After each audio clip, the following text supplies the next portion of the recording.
On this episode of Star Trek Universe, it has finally freaking arrived. Star Trek Picard Season 3, Episode 1, The Next Generation. We're talking about it right now.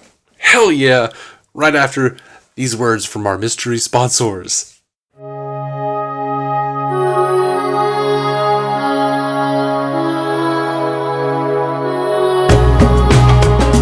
Welcome to Star Trek Universe, the podcast where two lifelong friends sit around and chat about Star Trek. My name is Matthew Carroll. I am David C. Robertson. Dave, we've Yes. seen it. Picard, Season 3, Episode 1. We've got multiple legacy characters showing up. What did you think? I enjoyed it. I was really excited. Like, I noticed like the font at the beginning, the blue and the font. And I Oh, was yeah, just of like, course. Oh, is this Wrath of Khan? Is that what they're hinting at here? And then they said in the 25th century, and I was like, oh shit, that's exactly what they're doing. Which lends more credence to your theory that Ed What's-His-Face is Picard's son. I agree completely that that's what it's hinting at. Mm-hmm. Couple weird things, though. Yeah. Has a British accent. Yeah. I guess he was raised somewhere where they gave him a British accent. Picard doesn't know him, so didn't get that accent from Picard. He did have a face, though, when he said it was when he said he was Beverly's son. For sure. But that guy is not 20 years old either. He's the actor's 35. I had to look it up because I was just like, I'm bad with ages. Yeah. He did not look 20. It'd be weird if they cast a 35-year-old to play a 20-year-old or younger than 20 because it's been 20 years since Beverly left them. So I do kind of feel like with Picard mentioning not seeking legacy and the obvious Wrath of Khan references, I feel like it might be a red herring. I feel like they want us to think it's Picard's son for now. Maybe. The episode is also called The Next Generation. That's true. And Metalis has been talking, Terry Metalis, the showrunner and the writer of this episode, has been talking a lot about bringing it to the next generation to the next generation. Right. And this character, I got to say, just with the 4 seconds we got with him, when he jumps in the room and starts like grabbing on the little pads and talking in his British accent, immediately I was like, this guy's charismatic. I can tell, like, I could totally see him being like a new crew member for a new generation of Trek. Yeah, I can see it. Especially if he's a Picard. Yeah, I can see them doing it. I can see them not doing it. I don't know. But I'm excited, man. I dug it. I loved all the... I love how much... whatever his name, Todd Stashwick's captain is such a dick to Seven of Nine. Yeah, Captain Shaw. I loved Captain Shaw. I feel like we were supposed to hate Captain Shaw. Our protagonists all hated Captain Shaw. Yeah. And I was just watching him like, oh man, I love this guy. He's just such a smarmy asshole. Oh, yes, yeah. Terry Metalis is a huge fan of all the movies, and you could tell because he created his own version of Captain Styles from Star Trek 3. Okay. The guy who was like, who captained the Excelsior, who was like, Kirk, if you do this, you'll never sit in the center seat again. Right. Yeah, but this guy was just so much, I don't know, so much better, like the way he chewed the scenery. Oh no, man, don't never disrespect Doogie Howser's daddy now. I'm sorry, this guy was better. The way that he like chewed the scenery and just like, it kept like having these really small personal slights and just passive aggressive things. The eating before they showed up, the like just ignoring their like whatever, and then of course the real aggression when he's just I gotta say though, like as much as I know the whole Borg thing is like it's a whole part of the Star Trek story right now that the Federation is kind of getting over their Borg hatred. That's Seven's whole thing. It also, there's like 2 that we know of, ex-Borg in Starfleet, or like that are part of Starfleet, and they work together to like steal the Titan and like take it to the wrong part of the universe, and then like let off one of those ex-Borg into their own shuttle to go do some thing. Like, yeah, like I would be pretty Borg suspicious at that point too. It's like, I know that it's because they were both protagonists of different shows, popular protagonists from like Voyager and Next Generation, but like watching from Shaw's perspective, and he has this Borg hatred because he mentions it multiple times. Well, first of all, he won't let Seven call herself Seven. She makes her call herself Annika, so that was the first clue. Right out of the gate, piece of shit's dead naming her. Exactly. I don't think that's the thing a captain's allowed to do. Just like, nope, I'm gonna rename you. That doesn't seem very Starfleet to me. No, it doesn't. But other than all of that, his Borg prejudice aside, even though in this case it felt pretty understandable. Like, if you're suspicious of Borg and then that happens on your ship, it's like, I don't know, man. Okay, but I thought mostly he's just doing things by the book, and like, I can't be mad at an officer for doing things by the book, you know? He's just doing his job. It's the 25th century, man. They ain't got no books, man. Except to Picard's stuffy old library. Yeah, not if Ron DeSantis has anything to say about it. Ooh, politics. Okay, what do you think of, what'd you think of the Beverly storyline? I feel like that's the big mystery. I mean, I don't know what the hell's happening. Like, I wish I could, like, I wish I had a good enough memory for Star Trek to know what the hell was playing, like the ship, the captain's log that was playing when the episode began. Talking about the Enterprise being inside of the cloud and waiting for the Borg, and I mean, obviously it's going to be a Borg episode, and it seems like it would be an early Borg episode because it wouldn't be after Best of Both Worlds, because he says like, why do the Borg have this attachment to us or whatever? Yeah, you know what? I bet it was. I bet it was that one. I bet it was Best of Both Worlds. I don't remember if they end up hiding from the Borg in that episode. Can't remember what in part one very well. Yeah, just so everyone knows, we're like recording this right after it dropped. So so we're not watching any like recap videos. Like, right. We try to get our own personal takes first. Before we go see what the internet's saying. We'll get to that shit next week, I guess. But yeah, we'll find out if the internet has all kinds of things. It's the 3 a.m. here, and we're watching the 3 a.m. It's the 3 a.m. I bet it was that one, because I bet that's supposed to be the implication that like he said that the reason she used that Hellbird code was because when he was Locutus, right? It when he was a virus Locutus, that was wreaking havoc on the Enterprise. Yeah, so I wonder if Beverly was listening to that old log and walking down memory lane, and then this attack happened, and then she was like, that code. Like, maybe that's supposed to be the connection there. Yeah, I can see that.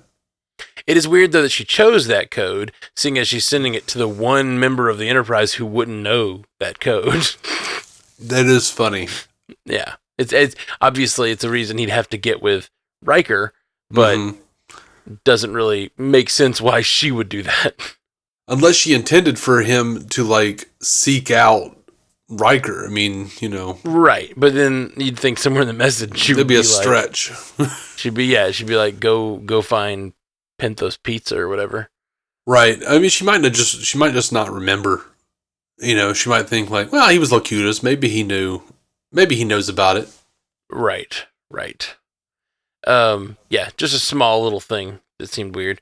So yeah, I don't know what's going on with Beverly. It's an interesting mystery.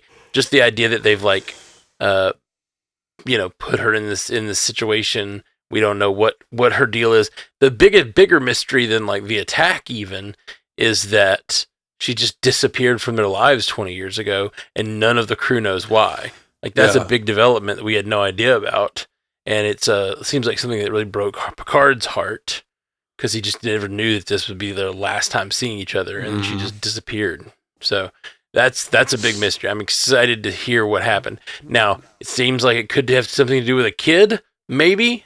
Yeah, maybe. But he's definitely not 20, so that's weird. She's Starfleet medical, though. Maybe she, like, used baby growth serum or something. I mean, maybe. I mean, who's to say that she had him 20 years ago? You Well, know? yeah, sure, it's possible she had it before, but we've discussed it before. It just seems weird that, especially if he's Picard's son, why wouldn't she have told him in the 15 years they were still like friends and trying to be romantic together? Because she didn't want her son out gallivanting around galaxies with his father. Yeah, exactly.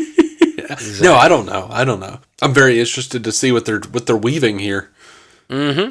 Yeah, me too. And I like the idea that whatever this plot is that Crusher's running from might somehow be tied to the reason she stopped being their friend 20 years ago. It kind of gives it like an anchor point to the story that is more meaningful than if it was just that if all this is just like she's under attack, let's go fight some bad guys, Mm-hmm. that the mystery of why she left gives it like a much more emotionally weighty I don't know, pull to it.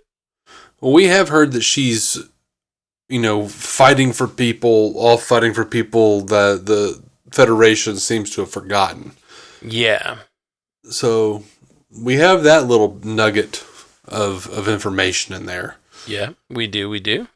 That was some in an interview, one of the creators said that. Yeah. Man, I want to know why Deanna and Kestra don't want to be seeing Will now. Yeah, right. That was a ominous line. Yeah. Yeah, I don't know. It's a good question. And like we're obviously not supposed to know yet. I don't know that we'll find out in this series because it seemed like a thing he was saying is going on, but then he was like, "And now to our adventure," Oh, we'll see. I mean, we see Deanna in the trailer, so. Oh, that's right. She'll be around. That's right. She'll be around. I forgot. I was just thinking, like, seems like he's going to be on this adventure. Like, we may never get that conversation on this series. Maybe that's saving that for Star Trek Riker. Riker's Island. Newly divorced Will Riker finds an island where they play jazz all day long. Shaw giving him shit about his jazz was really great. Yeah. Sounded like an old man, like, scoured that bebop from the systems.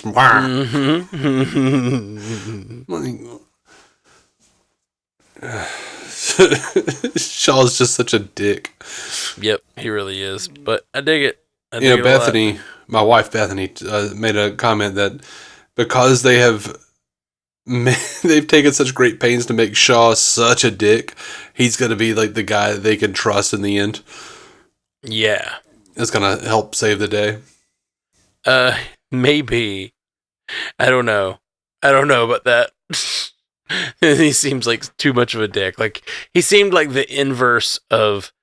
There's what we've always made to talk about the asshole commanding officer that steps in and, is always like, whatever. It's always the asshole admiral or whatever. Mm-hmm. But in this case, it's like, oh, it's just, now it's a subordinate kind of.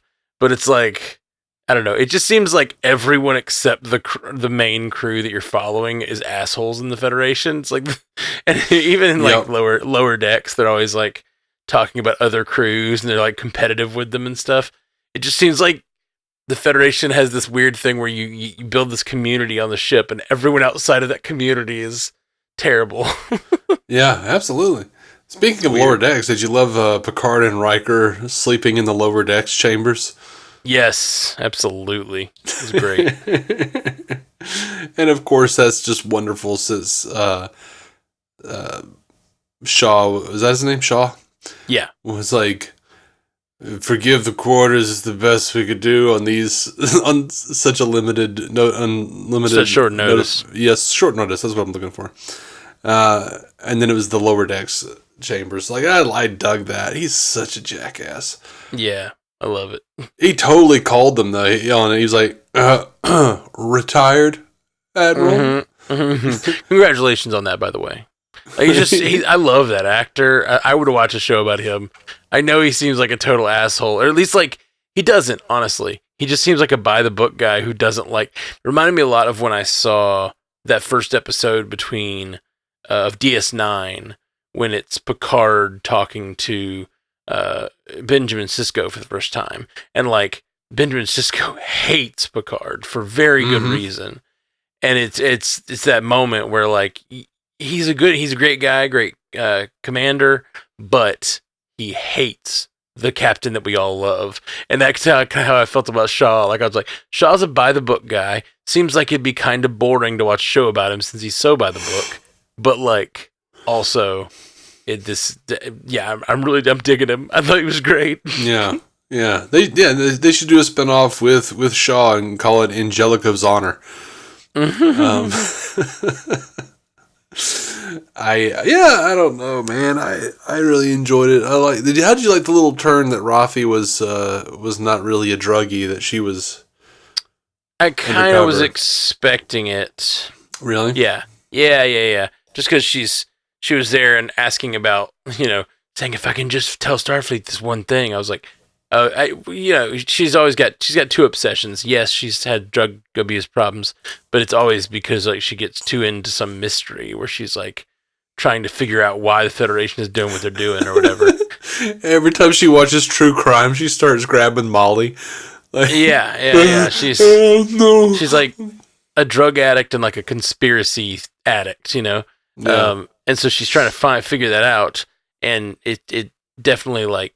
I was watching that. I was like, okay, they're wanting us to believe she's a drug addict, but she's definitely like pumping this guy for information. And then when she put the pad on the table with all that money, I was like, yeah, she's just, I don't know. It was believable, which is why the scene worked. But it also, I was pretty sure that I wasn't sure though at the end though when she looks at the drug and is like, maybe she'd take it anyway. Get that sort of like, she's on the right side of the law, but she's sneaking little drugs here and there. I call that a spy tax. When she didn't do the drug though, like come on, Rafi, the kids live here. During the day, there's probably kids in this neighborhood. Right. Just throw the drugs on the ground. Now I'm gonna imagine every time I walking around in downtown Birmingham or something, I see like a crack pipe on the ground. That was just a spy who was like wrestling with her inner demons. Oh, She just dropped it. She just dropped it. She just threw that space heroin right on the ground. Yep. I wish they actually did call it space heroin. Yeah, me too. Space crank. What did you think of her mysterious handler? I thought you were going to say hand job. Why? I don't know. You said mysterious hand, and I just in my head just had job come after that. Mysterious does not modify hand job very often, and if it does, it is to me. You're probably hanging out in those weird alleys. I don't know, man. I think it does, but hey, what do you think of her mysterious handler? I don't know, man. Seemed like kind of a dick. Everybody who's not, like you were saying. Right. Well, it made me think they weren't Starfleet. Yeah, like they're tricking her into thinking they're Starfleet. Yeah. Yeah, I can see that. That whole thing of like, we both work for Starfleet. And I'm like, do you? Or is this like someone that's feeding you jobs and this is like a Memento situation? Yeah, I can see that. Someone like giving you jobs that aren't really related to the thing you're trying to follow up with. Although, clearly the weapon is real. And for sure. Yeah. What was it? It looked like it was a teleporter. It looked like a video game Portal. Yes, absolutely. But it made me think of like someone was like beaming an entire city into like the sky and then dropping it. Yeah, just like that building. Yeah, but that's true. And then dropping it on the rest of the city. Yeah, it was wild, man. That seems like it should have almost been a bigger deal. So my overall thoughts about this episode, I guess, like just to give the 100,000-foot view of it, I liked it. I liked seeing the characters again, and I thought Riker was great, and Picard was as good as he's been. I like him. I like seeing him again. it didn't hook me fully. Like the main thing that hooks me is the Beverly mystery. Everything else is kind of like thus far not really hooking me. I don't know. I guess like I watching that opening scene, we talked a lot about, and we were watching the trailers, like, are they going to be a little too action centric? Which I don't think this episode was, but they have like first 5 minutes where like Beverly Connor, John Connor's mom, like goes all like full Sarah Connor and just like starts doing her thing. I don't know. It just didn't seem like a Beverly thing. I know she's carried guns in the past, like insurrection and stuff. Yeah, we haven't seen her in 20 years. Yeah. Clearly she's being hunted, like Ed Spittlebub said. Crusher's son. Yeah. No, for sure. They're being hunted. She definitely like has some fighting skill. It just seemed like a overly action oriented opening. It worried me is all I was getting at. I didn't hate it. It just kind of worried me. Like, oh, this is exactly what we were worried about. Like this, I don't really need to see Beverly Crusher. Like I need to see her making like conferring with Picard about medical decisions. I don't really need to see her. I'd rather see her running around with a gun killing folk than boinking a candle ghost. Yeah, I can't say that I would. I would love to see her boinking a candle ghost. Yeah, maybe in her younger years. Oh man. Speaking of Picard's love interest, I didn't remember Picard season 2 ending with I thought Laris left. No, Laris and end. Picard were like all up in each other's grill. They finally kissed, and it like pulled out right before he did. Okay. No, gotcha. it pulled out with them kissing and him finally accepting the what have you of a relationship again. And I was glad that like they kept that relationship there, because they started announcing cast for season 3 and talking about possible romance for Picard and stuff, and Laris wasn't involved in that cast list, people were freaking out because they were saying like, oh, he just got with Laris at the end of season 2 only to like just not be with her in season 3. So I'm glad that she was there and still clearly a very important part of his life. Yeah. For sure. I really liked the speech from 7 when she's talking about being a ranger, because it was, I'd love to go back and see if they actually comp parts of this scene, but there is almost a very similar conversations about her when she's talking about being a ranger and how it's way more just simpler to do that. Just a simpler world than this Federation. She had a very similar thoughts in early days of Voyager when she was like, when I was a Borg, it was simple. I was like, it was the hive mind. I knew what to do. And now being human again, it's like all these just differing opinions inside of me and all this stuff. Like it was just I think it was a clear intentional thing that she's going through, where she like was a part of the collective. That's really all she's ever known. And she tries to become human, and she almost misses the collective in some ways. And then this sort of the same thing. She's been a ranger all this time, finally decides to come in from the cold and be in the Federation. And now she's having that same sort of like, it was so simpler before this Federation took me in, you know? Yeah. And she did mention Picard and Janeway convinced her to enter Starfleet. I would bet anything that whenever, Shaw? Is that his name? It's bothering me because his name is like Stashwick or something in real life, so I keep wanting to call him like Stash, you know? I'll bet anything that like she winds up having to talk to Janeway and have like a heart-to-heart with her. I bet they'll bring Mulgrew in for a minute. That'd be neat. I'd love to see it. Yeah. I'd love to know the timeline between this and Prodigy. Well, I want to know. I guess there's probably like start dates or something. You probably could figure it out. I'm not going to right now. It's 4:00 in the morning now. A couple nice little ship things that happened. No one wants the fat ones. The Enterprise D. Yeah, I'm like laughing that they like basically did an advertisement for Eagle Moss after Eagle Moss got bankrupted and is no longer making anything. Oh, I don't know what Eagle Moss is. Is that their toy company? That's the company that made all those ships, all those specifically all those ships that were in the 10 Forward bar. Oh wow, okay. Those I didn't know those were actual toys. Oh, they're not toys; they're models, Matt. Toys, yeah, I got you. If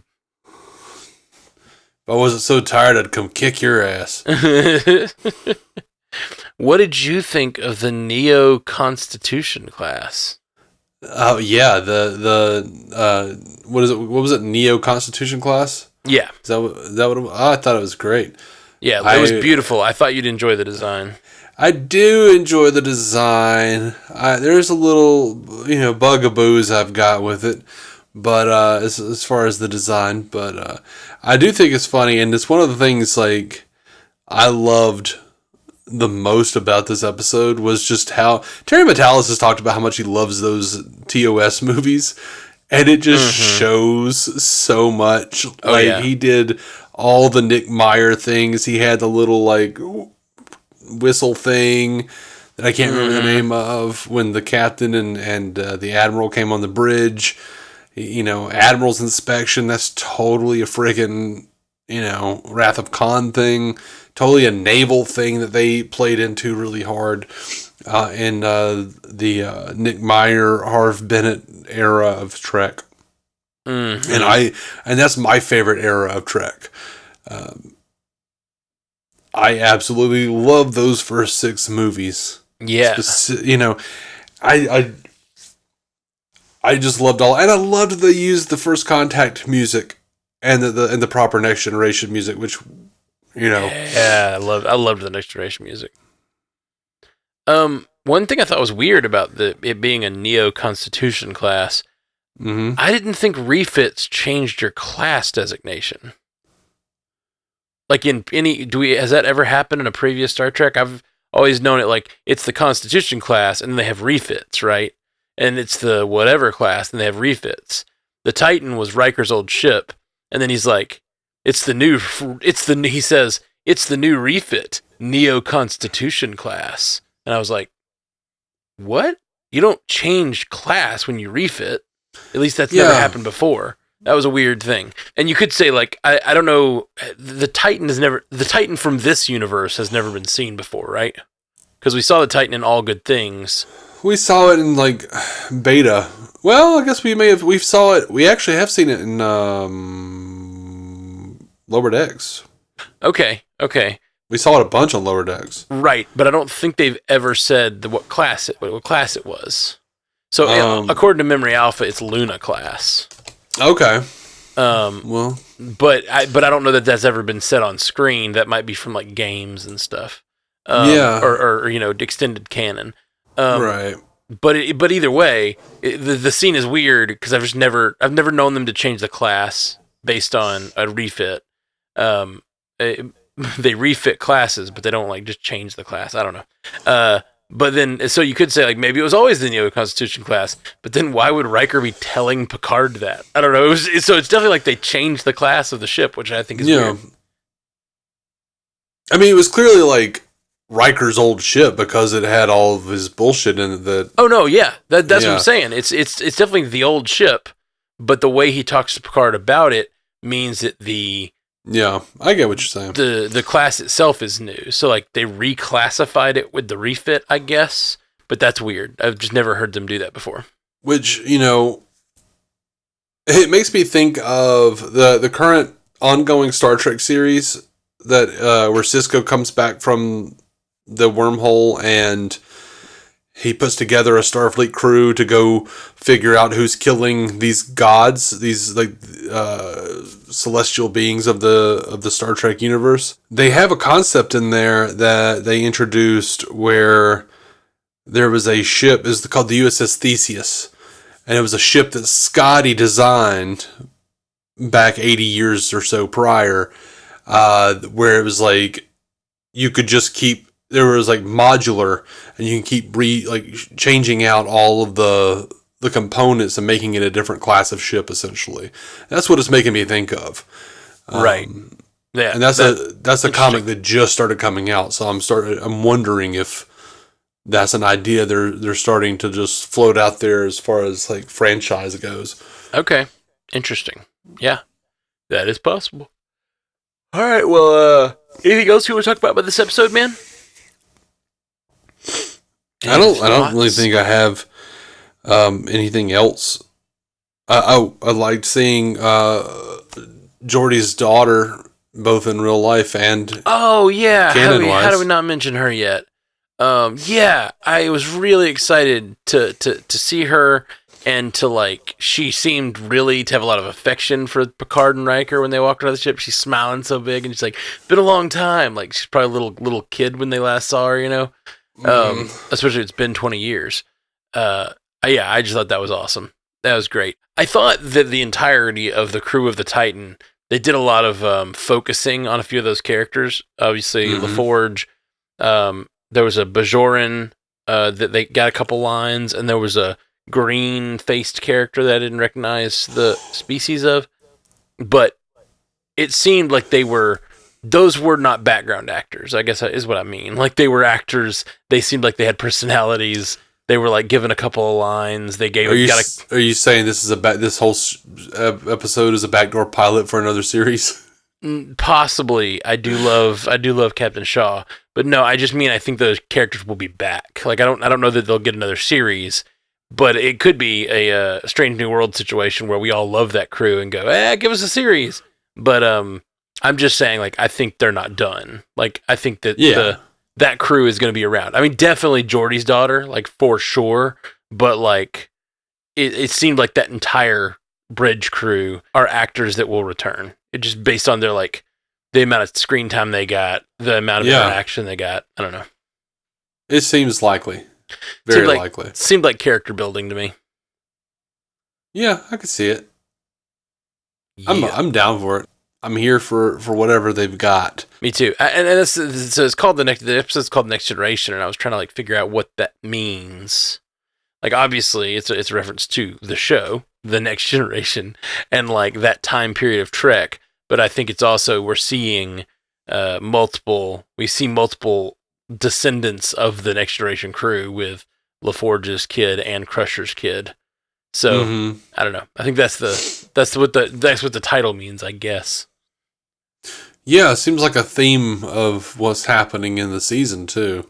Mm-hmm. The creators have talked about that a little bit, trying to like do the next generation, and make that part of what's happening here. So I don't know. I dug it a lot. I thought I really did. Yeah. They don't have to do much as long as they make it seem like the movies. I'm probably going to be pretty pleased. Yeah, but even aside from that, I'm intrigued and I want to see what comes next. Yeah, so far I'm intrigued, but mostly just by this one piece of it. I wanted a little more meat on the bones on this first episode. Like, I wanted to really know what was going on, at least in the event. Like, what is the adventure we're embarking on? But I think that'll be next episode. I think that'll be the explanation we get from Crusher, or Crusher's son, in this next episode. So I'm excited. I am too. I'm here for it. Me too, man. Well, guys, we are the Star Trek universe. We're going to be on here talking about Picard every week as these episodes drop, giving our thoughts. If you guys write in at Star Trek Universe... what is it? Star Trek Ucast, right? Yeah, Star Trek Ucast at gmail.com. Star Trek Ucast at gmail.com. And you can write in and maybe we'll get to do a good a feedback episode or something for these episodes. I'm really excited for Picard, and I hope all you guys out there are too. We'll be back soon. Jolon True. Live long and prosper. Thank Thank you for listening to the Star Trek Universe Podcast, a Stranded Panda production. If you'd like to hear more from David C. Robertson, check out the DC On Screen podcast or maladjusted.tv for his web videos. If you'd like to hear more from Matthew Carroll, check out the Marvel Cinematic Universe podcast or listen to his music. Just search for Matthew Carroll anywhere you get music.